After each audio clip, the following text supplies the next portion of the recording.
Prouver un résultat à l'aide du calcul littéral.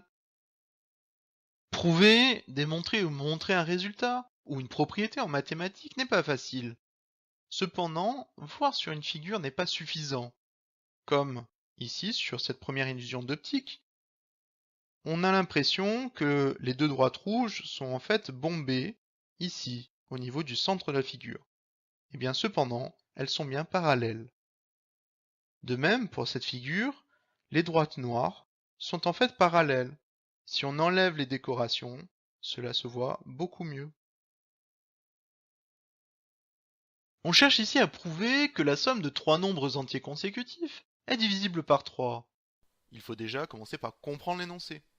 Notamment les mots de vocabulaire, comme la somme, nombres entiers, consécutifs et divisibles. Une somme est le résultat d'une addition, c'est-à-dire qu'il faudra additionner des nombres, et notamment ici, trois nombres. Un nombre entier est un nombre avec une partie décimale nulle, comme 0, 1, 2, 3, ou 15, ou 208, ou moins 6. Consécutif signifie que les nombres entiers doivent se suivre, comme 12, 13, 14. Et enfin, divisible par 3 signifie que si on divise la somme par 3, le résultat sera encore un nombre entier. On peut commencer avec un exemple. Avec 4, 5 et 6, ce sont bien trois nombres entiers. Ils sont consécutifs puisqu'ils se suivent. Et il faut en faire la somme. 4 plus 5 plus 6. 4 plus 5, 9, plus 6, 15. 15 est bien divisible par 3, puisque 15 divisé par 3, c'est égal à 5, c'est-à-dire un nombre entier. Ainsi, cette propriété, elle est vraie pour les trois nombres 4, 5 et 6. Cependant, tester sur un seul exemple n'est pas suffisant, car rien ne dit que cela fonctionne avec des nombres entiers à 2 ou 6 chiffres ou négatifs. Prouver signifie qu'il faut le faire pour tous les nombres, et pas seulement sur un exemple. Cela signifie qu'on ne connaît pas le premier nombre. On va donc lui attribuer une lettre. La lettre n par exemple, n pour nombre. Comme le deuxième nombre est l'entier qui le suit, cela signifie qu'il suffit de lui ajouter 1. C'est donc plus 1 au nombre qui le précède, c'est-à-dire le premier nombre n. Donc n plus 1. Et pour le troisième nombre, il suit le deuxième nombre. Cela signifie qu'il faudrait ajouter à n plus 1 encore un plus 1.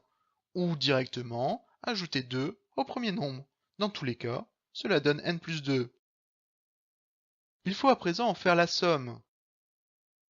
Le premier nombre, n, on l'ajoute avec le deuxième, n plus 1, et on l'ajoute avec le troisième, n plus 2.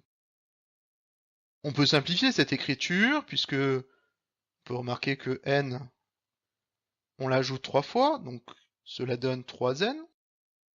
Et puis, plus 1 plus 2, cela signifie que cela fait plus 3. On peut factoriser cette expression, puisque 3n, on peut l'écrire 3 fois n, et 3, on peut l'écrire comme étant 3 fois 1. On peut remarquer ici que on a le facteur 3 qui est identique dans chacun des deux termes. En le mettant en facteur, cela donne 3 facteurs de n plus 1. n plus 1 est un nombre. C'est d'ailleurs le deuxième nombre.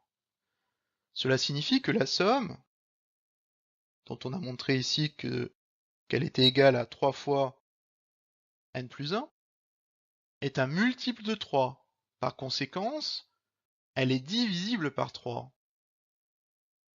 Et en divisant par 3, on obtiendra d'ailleurs n plus 1.